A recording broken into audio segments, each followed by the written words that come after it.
Hey everybody, it's Boo Ray Perry from Tampa, Florida, and today we are going to learn all about the metering modes for Fuji cameras. Let's get started.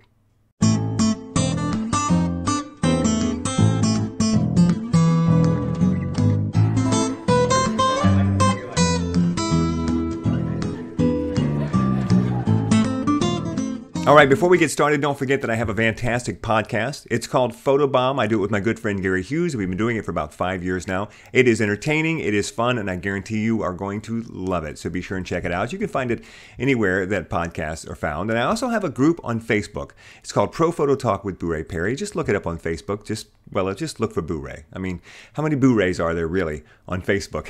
You'll find my group. Ask to join. It's a great group, and it's a great place to go and ask questions. Everyone's very helpful, and they look out for each other. I promise you'll enjoy it there too.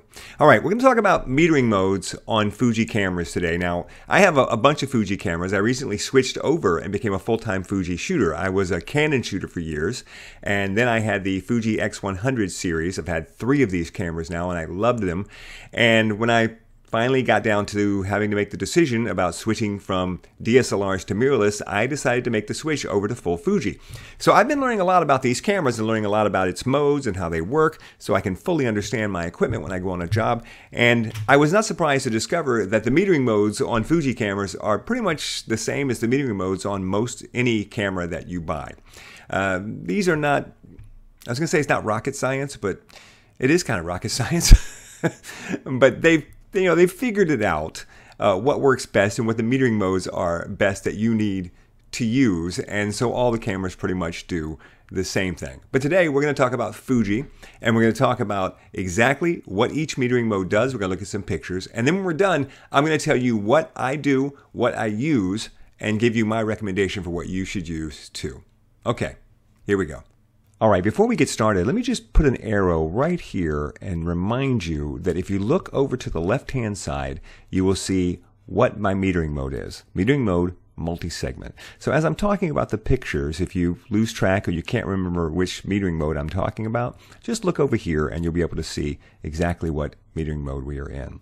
All right, the first one we're going to talk about is multi-segment. And multi-segment is probably the most fascinating metering mode on the camera. And every modern camera and every modern manufacturer has their own version of multi-segment.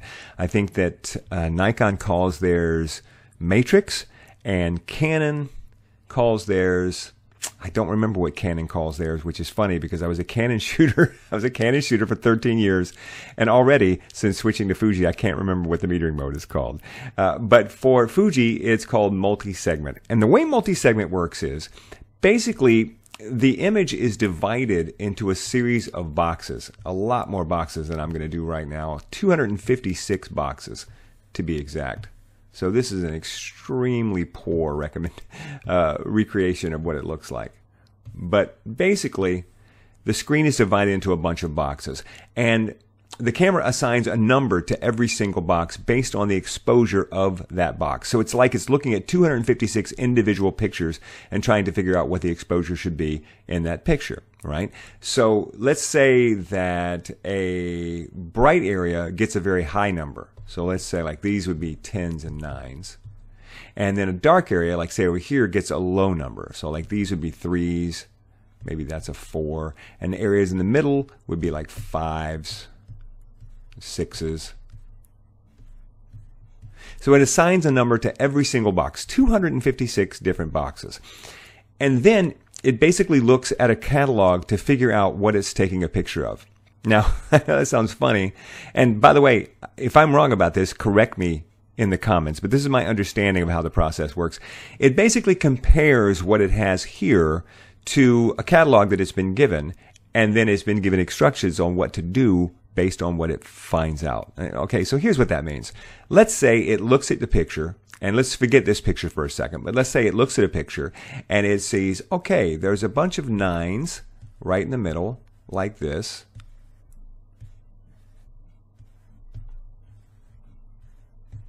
And then it's surrounded by a bunch of 2s.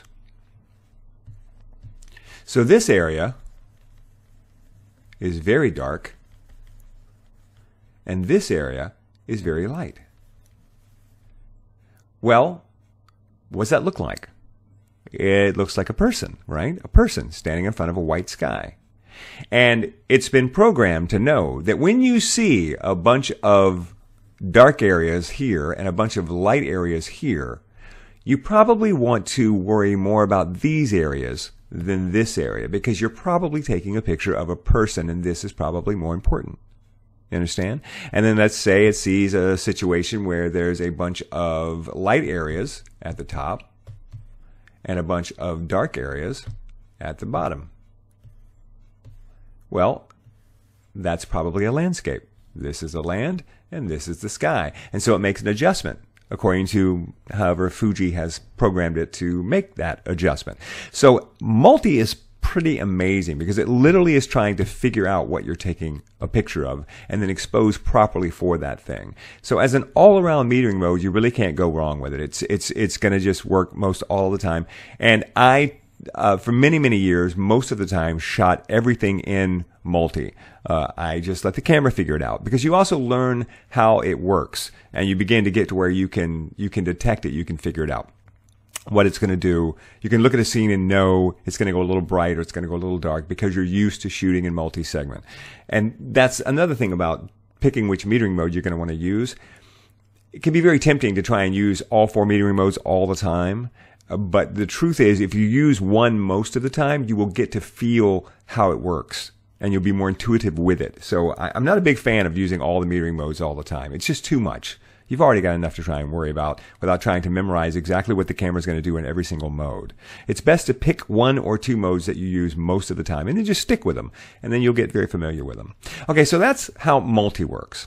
Now, I had the camera set on auto. I let the camera figure out what it was going to do with my exposure in these instances, because we want to look at what the camera does differently based on the actual metering mode that you've selected for the camera. So this is multi, and you can see down here at the bottom, ISO 320, shutter speed 210, and f-stop aperture 5.6. So for the next picture, I switched over to center weighted averaging. And if you look down here, you will see that it actually lowered my shutter speed. Before, I was at 210, and now I'm at 150, right? So a 60th of a second. It lowered my shutter speed, letting more light into the camera. It exposed the camera more. Why? Well, because center weighted averaging works like this. With center weighted averaging, it exposes for the whole picture. It looks at the whole picture, but it pays special attention to an area in the center of the frame. 20%, 30%, I'm not even sure what that area is. Does it matter? It's an area, it's not this area, it's not a tiny area, it's a bigger area, 20%, 30%. And again, every camera has this mode. So it looks at the whole thing, but mostly it's paying a special attention to here, because it figures the thing that you're most interested in being exposed properly is probably in the middle of the frame. So let's pay more attention to that. And in the middle of this frame, you can see that all this bright area, it's not in the middle. So the camera's not even seeing this. So it's really paying attention to this and trying to give you a good exposure here. That's center weighted averaging. I don't know anyone who uses this all the time. Now, the next mode, this is a fun mode, is spot. Now, spot metering, it actually looks at just a little spot right in the middle. Right there. That's what it's going to do. Now, here's the cool thing. There is a setting in your camera, and it is called, I wrote it down, Interlink, Spot, and AE Focus Area Menu. Yeah, they actually use a smaller font because it is so long. I'm going to say it again. Interlink, Spot, and AE Focus Area Menu. And you only have 2 choices, on or off. If you have that on, then the spot that it focuses on, instead of it being in the center, the spot that it focuses on will be wherever your focus point is. So if you are focusing here, this is what it thinks about. If you're focusing here, this is where it thinks about. And this can be a big deal. So first of all, let's take a look at the difference between the last 2 pictures. We're at 1/50th of a second here, and here we went to 1/60th of a second. That's barely a change at all. Why? Because here we were on center weighted averaging, and here we were on spot. Right? It pretty much the same area. So you got pretty much the same picture. However, here's where it's going to get interesting. When you change your focus point to the sky, I changed my focus point to here. Watch what happens. Oh! Hello! Big change. Now it has dropped my shutter speed, or raised my shutter speed, I should say, to 280. 1/280th of a second, because now, since I am focusing up here, it is looking to make sure this is metered correctly, and it wants to render for neutral gray. It wants to make sure that this area has the correct exposure if it is a gray area, and it happens to be a gray area. And so this is your exposure for this area, and everything else gets dark. So if you're here and you're focusing down here, this is the spot it's worried about. And in this picture, if I'm correct, I actually was probably focusing more here. So it's trying to meter this. And in this area, it's just trying to meter this. And it makes a huge difference in your exposure. Look at that. Which brings us finally to average. And average, I guess landscape photographers use average, but average just looks at the whole picture as one giant exposure and tries to figure out what the number is. So as in multi, it's looking at basically 256 different pictures and trying to figure out what the exposure for each spot is. In average, this is treated like just one box, one of the boxes in multi. What's this whole thing? This whole thing is 7. And so it's going to expose for 7 in terms of light and dark. And average is very rarely used. Very rarely used. So I've got a couple other quick examples in here. I just want to show you real quick of how metering modes can make a big difference. This is spot metering, right? And for this, I put my spot in the leaves. And then I shot the same in multi-segment. You see the difference? I put the spot in the leaves. I'm not sure exactly where my spot was. I think it was probably here. Let me redo that. Probably here for the leaves. So it's worried about this. And as you can see, the sky is blown out because it's trying to get a good exposure here. And then in multi-segment, it really looked at everything and decided, oh, there's a lot of super dark areas here. Super dark areas here. Look at these dark areas. There's dark areas here and here and here. There's dark areas here and here and here and here. And so it saw all these dark areas and it saw these light areas too, and it didn't know what to do. It couldn't figure out what this is. What is this a picture of? I don't know. So I guess it probably just erred on the side of caution and it raised the exposure and it made the whole picture brighter. But in spot, I told it that this is the area I want to be metered correctly. This area in here. So give me a good meter here and don't worry about this sky. And here is average, where it just took the whole scene as one picture. And if you look at average versus multi, you'll see that they're about the same. And it's because this averages the whole scene and this is doing all the boxes, but I'm sure the camera doesn't have anything in its simulation that looks like this. So it didn't know what this was, so it probably just fell back on, well, then just average it. The difference between these two exposures is 0. It's the exact same exposure. Which brings us to the big question. What metering mode do I use, and what metering mode do I think you should use? Well, first of all, it doesn't matter which camera you're using. Fuji has the same metering modes for almost every camera that they use.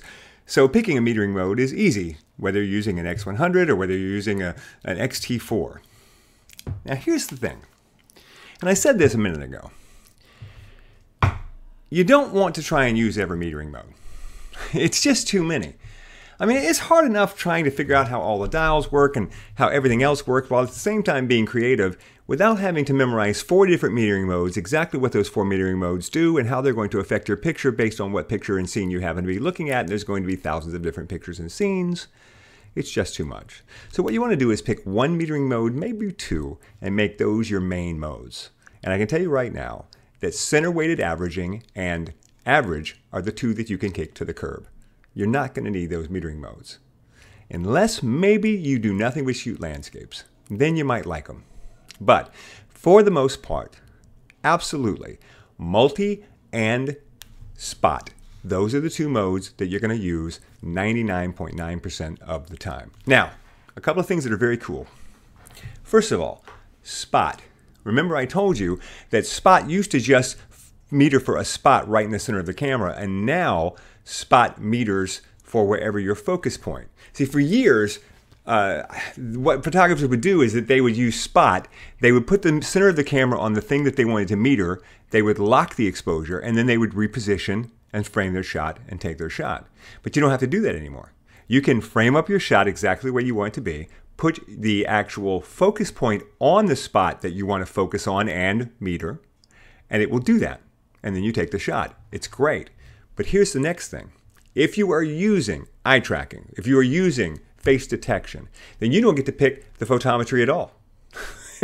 You don't get to pick the metering mode. The camera is going to do it for you because the camera figures, listen, if you're using face detection and eye detection, well then obviously you want the eye to be metered correctly, right? Why would you be using it if you didn't want it to be metered correctly? So whenever you're using that mode, it's automatically going to give you spot metering on the eye, which is what you want anyway, and it makes the whole thing much easier. So if you're using face detection 95% of the time, and I am, then you really don't have to think about the metering mode. It's all done for you. In which case, you've just wasted 10 minutes on this video. I apologize. But if you're not using that mode, you're taking pictures of landscapes, or you're taking pictures of, I don't know, could be kids, could be sports, could be anything where you don't want it to be changing your focus all the time, right? Looking for eyes and hunting, you don't want to do that.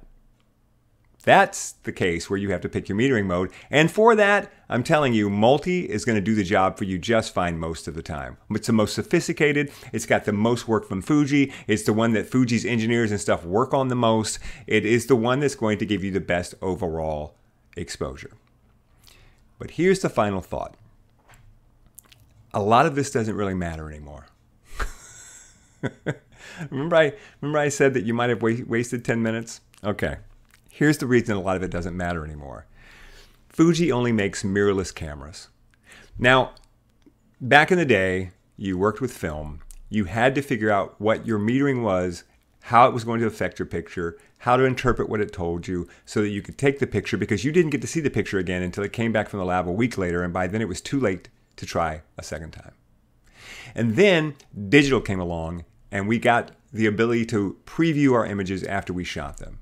So it was still important to know all that stuff. But if you got it wrong, it wasn't the end of the world, because you could look immediately at the picture and be, oh, that's too dark or that's too light. And then you could change it, right, and shoot it again. But now mirrorless has come along.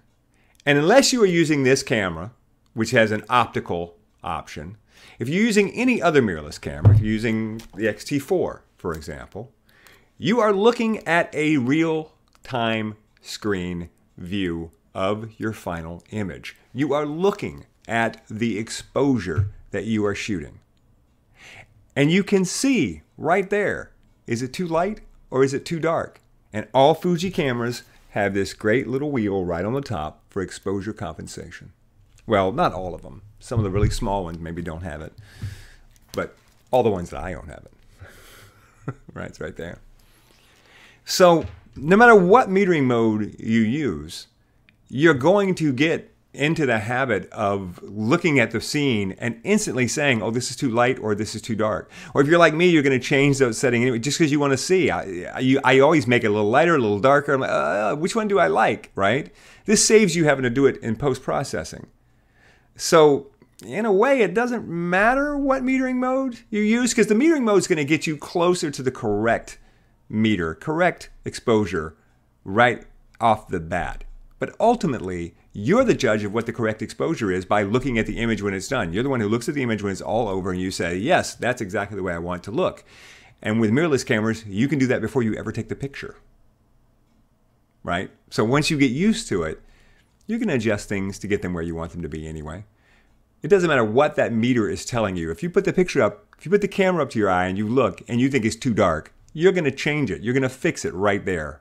You're not going to ignore that, right? So that has changed the ballgame on metering modes. They are still working on metering modes like crazy and trying to improve them and make them great. But the truth is, it's never been simpler for you to get the correct exposure, because you can just look at it and set it the way you want it.